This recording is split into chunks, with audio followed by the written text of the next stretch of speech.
அன்றங்கே ஒரு நாடு இருந்ததே, அந்நாட்டில் ஆறு இருந்ததே. ஆறு நிறைய மீன் இருந்ததே, மீனும் முழுகிட குளிர் இருந்ததே. அன்னமிட வயல் இருந்ததே, வயல் முழுவதும் கதிர் இருந்ததே.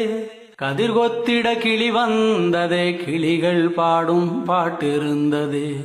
அந்நாட்டில் நிழல் இருந்ததே, மண் வழியில் மரம் இருந்ததே. மரத்தடியில் பேசி சிரித்திட நண்பர் கூட்டம் 100 இருந்ததே. நல்ல மழை பெய்திருந்ததே, நரகத்தீ சூடில்லையே. தீவட்டி கொள்ளை இல்லையே, தின்றது எதுவும் நஞ்சில்லையே. அன்றங்கே ஒரு நாடு இருந்ததே, அந்நாட்டில் ஆறு இருந்ததே. ஆறு நிறைய மீன் இருந்ததே, மீனும் முழுகிட குளிர் இருந்ததே.